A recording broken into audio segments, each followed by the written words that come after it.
인도를 가면은 제가 늘 머무는 집이 한 가정이 있는데 그 가정의 큰아들 아즘이라고 하는 이름을 가지고 있는 아들이 어느 날 저한테 그런 얘기를 했습니다.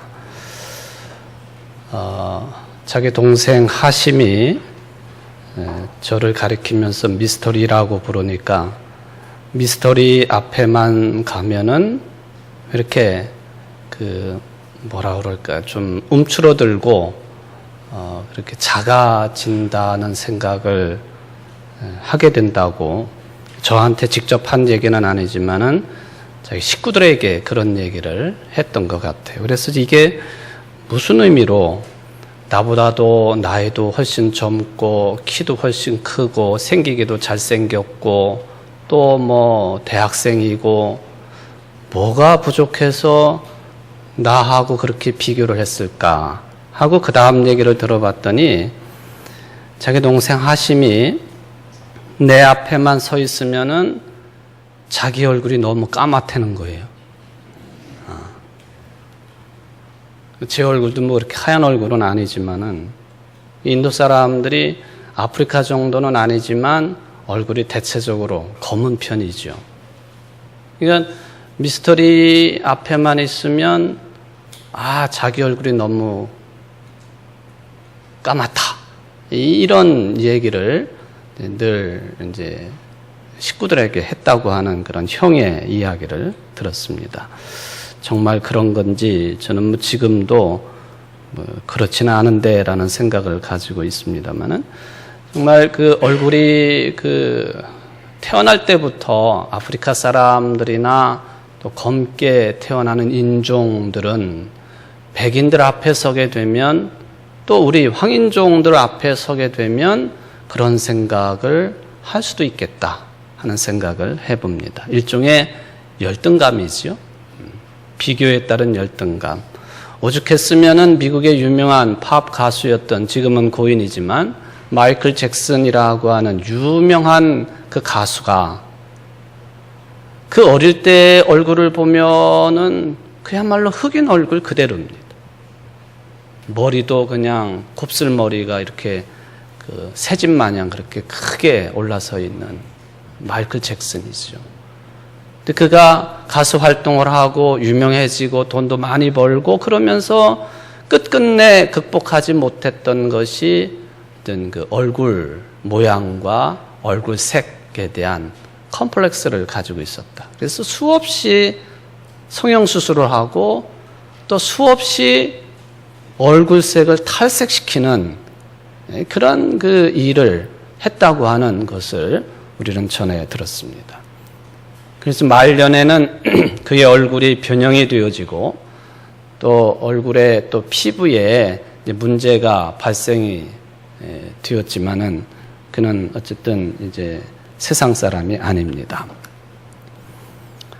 다른 사람과 비교하면서 내가 다른 사람에 비해서 뒤떨어져 있는 부분, 뭐 누구나가 있을 수 있죠. 그런데 그것이 계속적으로 만성적인 그런 생각을 가지거나 또 계속해서 그런 감정을 가지는 상태를 열등감이라 이제 그렇게 표현을 한다는 것이죠. 열등감은 두 가지로 분류가 됩니다. 하나는 좋은 쪽으로 선형이 되어서 자기 개발을 하고 그리고 더 나아지려고 하는 그런 발전의식으로 그게 뻗어나가기도 하고 또 한 방향은 열등감에 사로잡혀 살다가 자기 자신도 폐인이 되지만 그걸로 그치는 것이 아니라 주변 사람들에게 크나큰 피해를 입히고 생명까지도 앗아가는 그런 일들을 저지를 수 있는 그 감정, 의식 상태가 바로 열등감이다라고 하는 것을 이야기해 볼 수가 있겠습니다. 이 두 갈래 길 중에 첫 번째 내용, 열등감은 있지만 그것을 오히려 자기 개발과 발전의 기회로 삼을 수 있는 것, 그 능력도 역시 우리 인간들이 가지고 있는 것입니다. 유명한 정신 심리학자의 분석학자인 알프레드 아들러라고 하는 사람은 뭐라고 이야기를 했느냐 하면은 사람들에게는 그런 열등감이 누구나에게 다 있기 때문에 모든 사람들에게는 위대해지고 높아지려고 하는 욕구를 가지고 있다라고 하는 그런 이야기를 했습니다. 바로 이런 열등감을 또는 무력감을 극복하고 더 좋아지고 나아지고 높아지고 그걸 극복하려고 하는 그런 것으로부터 권력, 의지가 생기는 것이고 또 다른 사람들과는 다른 그런 모습의 사람으로 살려고 하는 그런 생각들을 정리를 하게 된다는 것이죠. 이 모든 것들이 열등감을 어떻게 내가 극복을 하고 또 뭐 권력이라든지 돈이라든지 또 세상의 지위라든지 또는 학식이라든지 외모라든지 이런 것들을 극복해 가면서 열등감을 보상해 보려고 하는 그런 노력을 기울인다 하는 이야기가 되겠습니다. 이런 내용들은 그냥 일반 사회에서만 볼 수 있는 것은 아닙니다. 성경에도 보면은 이런 내용들과 연결시켜서 해석해 볼 수 있는 내용이 다양하게 나옵니다. 그 중에 하나 저는 창세기 11장에 있는 바벨탑 사건 이야기를 좀 들어보려고 합니다. 바벨탑 사건은 순서로 보면은 노아의 홍수가 끝난 뒤에 기록된 내용입니다. 그 순서는 매우 중요하다고 여겨집니다. 노아의 홍수를 경험하고 살아남아 있는 노아의 가족들을 통해서 특히 노아의 세 아들들을 통해서 여러 민족이 탄생합니다. 그리고 세상 곳곳으로 퍼져 나갑니다. 그때는 세상 사람들이 같은 언어를 사용했다고 성경은 기록이 되어 있습니다. 이렇게 같은 언어를 사용하면서 같은 생각을 공유하면서 이제 점차적으로 늘어나고 있는 사람들, 무리들 가운데 어떤 사람들이 동쪽에서 이주를 해오다가 시날 평야를 만나게 됩니다. 그리고 거기서 정착하기로 다짐을 했습니다. 그러고는 말을 합니다. 자, 벽돌을 빚어가지고 구워내자. 그때 사람들이 돌 대신에 벽돌을 만들어내고 또 진흙 대신에 역청을 쓰게 되었다는 것입니다. 그런 식으로 벽돌을 만들어내서 도시를 세우고 도시 한가운데에 하늘까지 닿을 수 있는 높은 탑을 세우자고 결심을 합니다. 그게 말하자면 바벨탑입니다. 왜 이 바벨탑을 세우는가? 우리들의 이름을 날려보자. 그렇게 해서 또다시 우리가 노아의 홍수 때처럼 흩어져서 죽어버리거나 또는 멸망당하거나 모든 생명체가 사라져버리는 멸절되는 그런 트라우마를 가지고 있는데 다시는 그런 경험을 해서는 안 되겠다. 그러려면은 탑을 세우고 우리의 이름을 높이고 그리고 온 땅으로 흩어지지 않게 하자. 하나님께서 인간들의 그 모든 말들과 행위들을 지켜보시다가 내려오셔서 말씀을 하셨습니다. 저들은 한 교례이고 모두 다가 같은 말을 쓰고 있다. 이것은 그들이 하려는 이 일의 시작일 뿐이다. 이제 그들이 하고자 하는 것은 무엇이든 못할 일이 없을 것이다. 우리가 내려가서 그들의 말을 섞어놓고 남의 말을 알아듣지 못하게 만들어버리자. 새 번역에 이제 그렇게 번역이 되어 있습니다. 그래서 하나님께서 저들을 온 땅으로 흩어버리셨습니다. 언어가 통하지 않겠습니다. 그러자 저들이 성읍 세우는 일을 그만두고 그곳의 이름을 바벨이라 하였다. 왜냐하면 하나님께서 말을 뒤섞어 놓으시고 사람들을 온 땅으로 흩어버리셨기 때문이다. 창세기 11장 1절로 9절까지 말씀입니다. 이 바벨이라고 하는 말이 정확하게 그 바벨을 그렇게 해석할 수는 없지만 바벨이 어떤 단어로부터 파생된 단어냐라는 것을 생각해 보면 바벨이라고 하는 말은 흩어지다, 혼란해지다, 뒤섞여 있다, 그런 뜻을 가지고 있습니다. 그런 의미의 바벨탑 사건입니다. 한마디로 이 바벨 또는 바벨탑 사건은 창조주이신 하나님, 주관자가 되시는 하나님을 저버리고 인간들 스스로가 이름을 날리고 높아지려고 했던 그런 인간 사회를 상징하는 사건이 바벨탑 사건이 되겠습니다. 하나님처럼 되고자 하는 욕구, 욕심, 바벨탑 사건으로 드러나 있습니다만 이미 그 이전부터 창조의 원형이라고 할 수 있는 에덴 동산에서부터 이 일은 벌어졌습니다. 이런 욕심은 끊임없이 계속되어 온 비극의 시발점이 되었습니다. 그래서 성경은 그런 현상들을 근원적인 죄라 또는 원죄라고 규정을 해 놓았습니다. 주인공들이 아담과 하와죠. 어느 날 유혹자인 뱀이 여자인 하와에게 묻습니다. 하나님이 정말 너희에게 동산 안에 있는 모든 나무의 열매를 먹지 말라고 했느냐? 하와가 대답을 합니다. 우리는 동산에 있는 모든 나무의 열매를 먹을 수 있다. 그런데 저 동산 제일 한가운데 있는 저 나무의 열매는 먹지 말라고 하셨다. 만약에 그걸 어기면 우리는 죽는다고 말씀하셨다. 그러자 뱀이 다시 말을 합니다. 너희는 절대로 죽지 않는다. 하나님은 너희가 그 나무 열매를 먹으면 눈이 밝아지고 하나님처럼 되어서 선과 악을 알게 된다는 것을 아시고 그렇게 말씀하신 것이다. 이 말을 듣고 하와가 용기를 냅니다. 동산 한가운데 서 있는 나무 그 열매를 보니까 먹음직스럽기도 하고 또 보기도 좋고 또 사람을 슬기롭게 할 만큼 탐스럽기도 했다. 그러니까 따서 먹고 옆에 있는 남편 아담에게도 주었습니다. 그러자 결과는 두 사람의 눈이 밝아집니다. 뱀이 한 말 그대로이죠.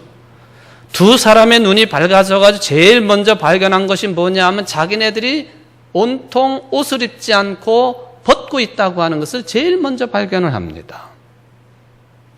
그래서 무화과나무 잎으로 치마를 엮어서 몸을 가립니다. 그리고는 하나님의 눈을 피해서 숲을 나무 사이로 숨어버렸습니다. 둘이서 서로 지은 죄에 대한 책임을 전가하는 죄를 지었고 결국은 동산에서 쫓겨나게 되었다. 이게 에덴 동산의 죄 짓는 모습입니다. 인류의 죄, 인간들이 가지고 있는 근원적인 죄의 모습, 그 중에 가장 핵심적인 죄의 내용이 뭐냐 하면은 하나님처럼 되겠다 하는 것입니다. 하나님처럼 되겠다. 신의 경지에 올라서겠다. 하나님처럼 되고 싶은 유혹, 이건 창조 때부터 우리 인간들이 받은 것이라고 볼 수 있습니다. 넘어서서 모든 인간들이 마지막 때까지 받게 되는 근원적인 죄의 유혹의 내용이라고 말씀을 드릴 수가 있겠습니다. 하나님처럼 되어서 하나님처럼 될 수 있다. 유혹적인 내용이지요. 몇 달 전에 제가 설교 시간에 이분의 책을 소개를 하면서 설교 내용을 삼았던 내용이 있습니다. 유발 하랄이라고 하는 사람이죠. 유대인 출신이고 그러나 유대교인도 아니고 기독교인도 아니고 그러나 굉장히 공부를 많이 한 학자입니다. 유발 하랄이가 사피엔스라고 하는 책 다음에 호모데우스라고 하는 책을 펴냈다 하는 말씀을 드렸습니다. 호모데우스? 물론 라틴어입니다마는 신이 된 인간이라고 하는 제목이죠. 우리나라 책 제목이 그렇습니다. 호모데우스, 신이 된 인간. 인간들이 지금까지 살아오면서 자연재해라든지 인간들을 괴롭게 하는 모든 것들, 전쟁 하나만 빼놓고는 그래도 어느 정도는 막아설 수 있는 그런 능력을 가지고 있다고 평가가 됩니다. 이런 상태에 놓여 있는 인간들이 앞으로 추구해야 될 것이 무엇이 있을까? 불멸, 사라지지 않는 것, 불사, 죽지 않는 것. 사라지지 아니하고 죽지 아니하는 것, 어느 분만이 그거 가지고 있는 것이냐 하면은 하나님이 가지고 계신 것이죠. 그러니까 신이 된 인간, 앞으로 인간들이 추구해야 될 방향성이라고 한다면 신이 되는 것이다. 여기 뱀이 하와를 꾀었던 것처럼 하나님처럼 되는 것, 이것이 지금 모든 인간들이 앞으로 기대하고 있는, 그래서 나온 것이 생명공학이요, 인공지능이요, 나노기술이요, 이런 것들이죠. 유발 하라리는 미래의 인간 세계가 어떨 것인가? 이러한 능력들을 제대로 활용을 하게 되면은 밝은 미래를 맞이할 것이지만은 이것을 악용을 하게 되면은 인간은 멸절할 것이다 라고 하는 기대를 이야기를 합니다. 하라리가 그런 말을 했다고 해서가 아니라, 만약에 인간이 신이 된다고 한다면, 우리식으로 말하면 인간이 하나님이 된다고 한다면 인류에게 과연 어떤 미래가 펼쳐질 수가 있겠는가? 저는 여기서 여러분들에게 한번 질문을 던져봅니다. 하나님처럼 된다고 하는 게 무슨 의미일까요? 죽지 않고 사라지지 않고 그런 모습일까요? 우리들이 외형적으로 하나님의 모습을 가질 수가 있겠습니까? 그렇다면 그것은 우상숭배에 해당이 됩니다. 그런 의미에서 하나님처럼 될 수 있다. 오늘 본문에서 하나님께서 온전하신 것처럼 너희들도 온전해라. 하나님처럼 되라는 것이거든요. 그 의미가 뭐냐 하는 것입니다. 결코 겉모습은 아니지요. 조금 어려운 말을 사용하면은 하나님의 속성을 닮으라는 것입니다. 하나님의 속성. 그 하나님의 속성이 뭐냐? 오늘 본문은 또 여타의 성경에서는 뭐라고 말씀하시느냐? 오늘 본문에 보니까 39절에 누가 내 오른편 뺨을 치거든 왼편도 돌려대라. 너를 고발해가지고 속옷을 가지고 가는 자에게 겉옷까지 가지게 해라. 억지로 오리를 가게 하면 심리를 동행하라. 네게 구하는 자에게 주며 네게 꾸고자 하는 자에게 거절하지 말라. 사실 이러한 예는 들을 때마다 마음이 불편한 게 사실입니다. 왜? 그렇게 살 수가 없기 때문에. 근데 보통 사람들이 그렇게 살 수 없는 요청을 왜 예수님께서 이렇게 여러 가지 예를 들어서 말씀하셨을까? 대주제가 있기 때문에 그랬습니다. 그 대주제가 뭐냐 하면은 악한 자를 대적하지 말라는 것입니다. 이 큰 주제를 강조하시기 위해서 좀 전에 말씀드렸던 뺨에 대한 이야기, 속옷에 대한 이야기, 오리 심리에 관한 이야기, 베풀어라 하는 이야기 예로 들으셨다 하는 것이죠. 대적하지 않으려면 상대방이 원하는 것보다 더 많은 것을 주는 것이 최선이기 때문에 그렇게 해서라도 다툼을 피해라. 그런 뜻일까요? 예수님은 모세의 또 다른 말씀을 인용을 하십니다. 네 이웃을 사랑하고 네 원수를 미워하라. 이것은 레위기서 19장 18절 말씀의 인용인 것 같지만 레위서는 그런 표현은 없습니다. 원수를 갚지 말며 동포를 원망하지 말며 네 이웃 사랑하기를 네 자신과 같이 사랑하라. 그게 레위기서인데 예수님께서는 비슷한 말씀이지만 모세의 말씀을 인용해가지고 네 이웃을 사랑하고 네 원수를 미워하라 하는 말씀으로 이야기를 해 주셨습니다. 그리고는 예수님께서는 더 적극적으로 원수를 사랑하라고까지 말씀을 하셨습니다. 이 말씀이 세상 사람들이 볼 때는 예수님의 말씀 중에 가장 대표적인 말씀으로 여기고 있는 내용이지요. 그런데 어떻습니까? 원수 사랑, 그것은커녕 친구 사랑도 어렵고 한 교회 수십 년 다녀도 교인들끼리의 예수님이 원하시는 수준의 사랑도 어려운 것이 우리의 현실 아닙니까?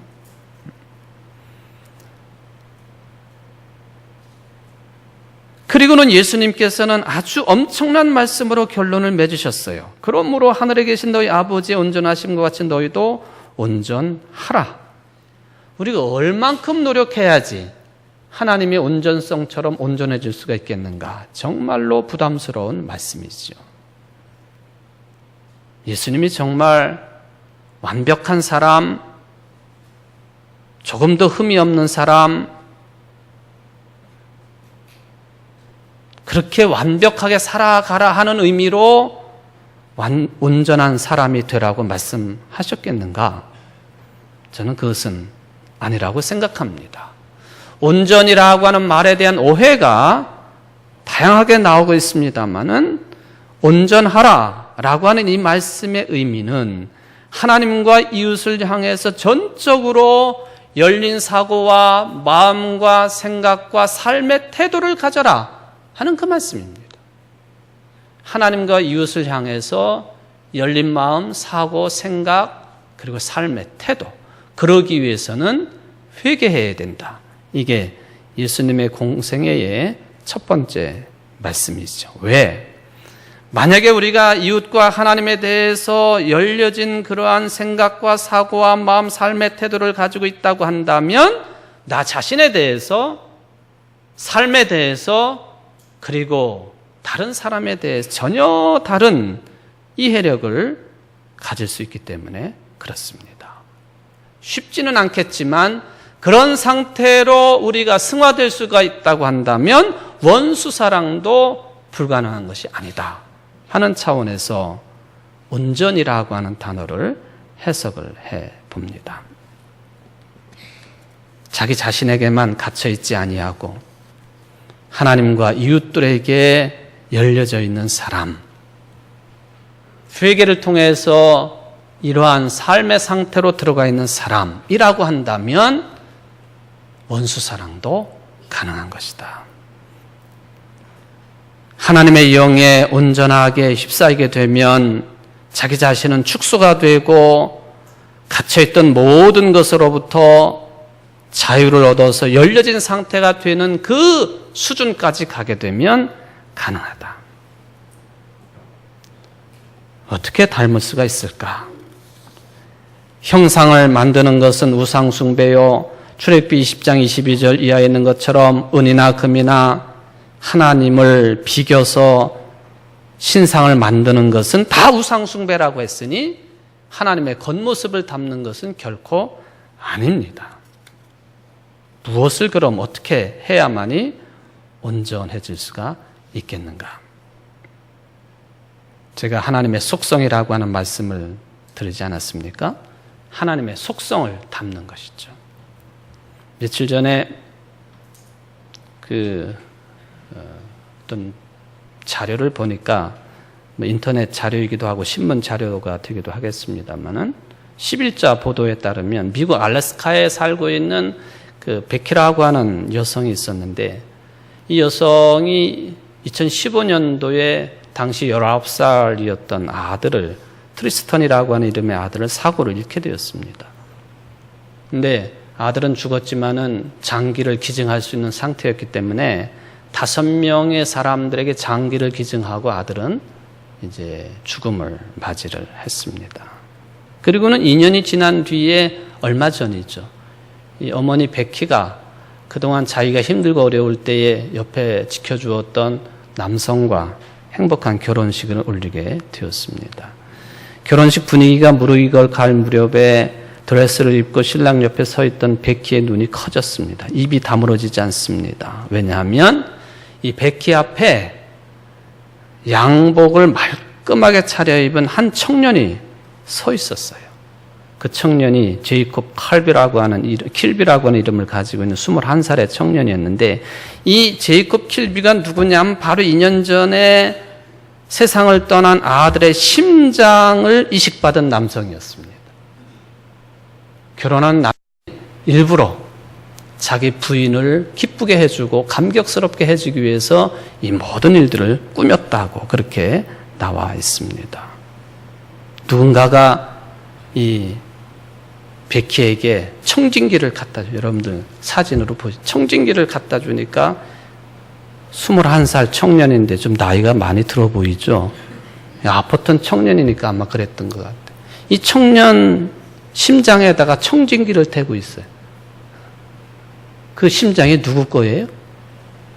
자기 아들 트리스턴 거죠.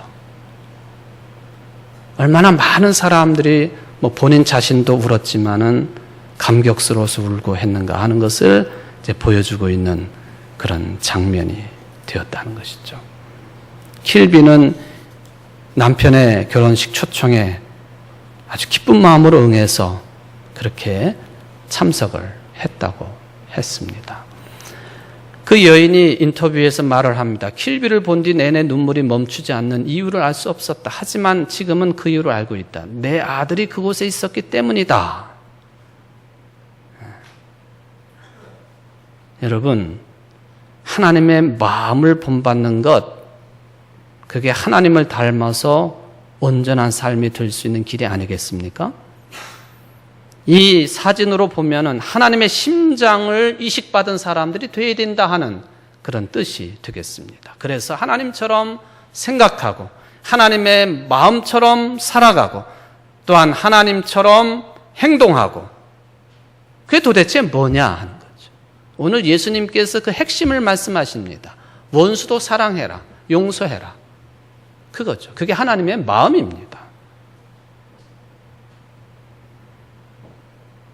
물론 인간에 대한 용서 어려운 일입니다. 그런데 이것을 성경 말씀은 하나님으로부터 내가 용서받으려면은 절대적으로 선결해야 될 요건이라고 말씀하십니다. 근본 교리라고 말씀하십니다. 그걸 먼저 요구하십니다. 그렇지 않으면 내가 다른 사람을 용서하지 않으면 하나님께서 나를 받아주시지 않는다고. 용서가 먼저라고. 얼마나 직접적이고 끝없이 일관되게 반복되어서 이 말씀을 하시는지 모르겠습니다. 제자들에게 기도를 가르쳐 주시면서 우리가 우리에게 죄 지은 사람을 용서해 준 것 같이 우리의 죄를 용서해 주시고 너희가 남의 잘못을 용서해 주면 너희 하늘 아버지께서도 너희를 용서해 주실 것이다. 그러나 너희가 남을 용서해 주지 않으면 너희 아버지께서도 너희의 잘못을 용서해 주지 않으실 것이다. 너희가 각각 진심으로 자기 형제 자매를 용서해 주지 않으면 나의 하늘 아버지께서도 너희에게 그와 같이 하실 것이다. 너희가 서서 기도할 때 어떤 사람과 서로 등진 일이 있으면 용서하여라. 그래야 하늘에 계신 너희 아버지께서도 너희의 잘못을 용서해 주실 것이다. 너희는 스스로 조심하여라. 믿음의 형제가 죄를 짓거든 꾸짖고 회개하거든 용서하여 주어라. 그가 내게 하루에 7번 죄를 짓고 7번 내게 돌아와서 회개하오 하면 너는 용서해 주어야 한다. 중국의 노자는 전쟁에 사람을 많이 죽이면 슬퍼하고 애통하며 나아가고 승전을 하였을 때는 승전고를 올리고 축제를 벌이는 것이 아니라 죽은 상대방 패자를 위하여 장례식을 올리라. 누가 할 수 있습니까? 놀라운 철학이지요. 죽음의 포용을 통해서 이 생의 갈등을 용서하는 동시에 용서를 빌며 관용하는 동시에 관용을 받고 싶은 인간의 절대적인 모습을 이야기한 것이 노자라고 보여집니다. 성경이 가르칩니다. 인자가 자기 아버지의 영광에 쌓여 자기 천사들을 거느리고 올 터인데 그때에 그는 각 사람의 그 행실대로 갚아줄 것이다. 빌립보서는 말씀하십니다. 여러분의 관용을 모든 사람에게 알리십시오. 주님께서 가까이 오셨습니다. 노자 사상과 일맥상통하는 말씀입니다.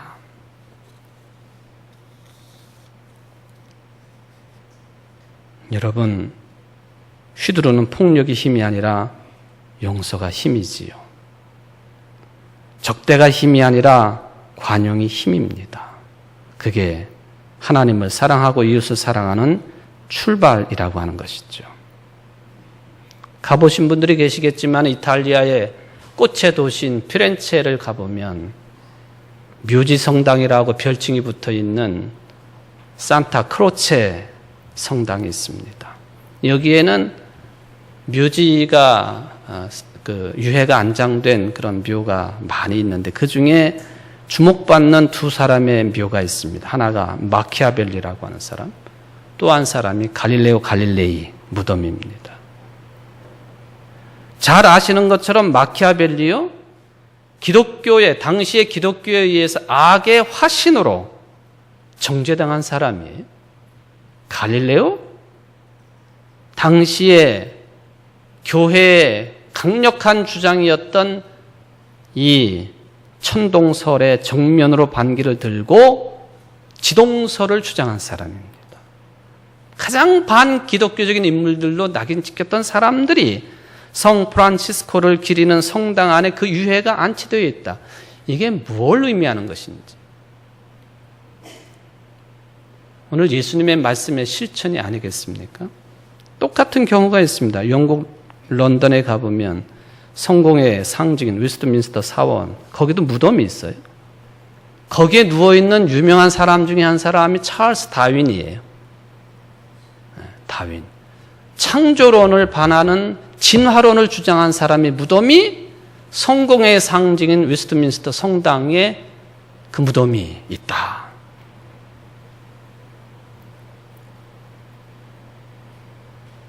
어떻게 이런 일이 가능했을까? 예수님의 정신이지요.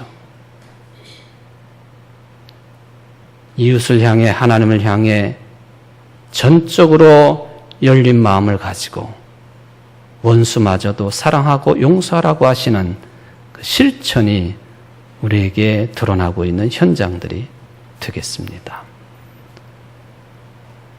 그렇게 사는 사람들이 하나님의 온전함을 닮은 사람들입니다. 여러분, 이런 일에 신앙의 삶의 주인공들이 되셔야 되지 않겠습니까?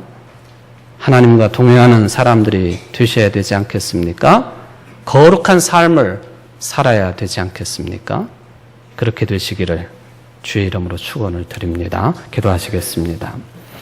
자비로우신 하나님 아버지, 너무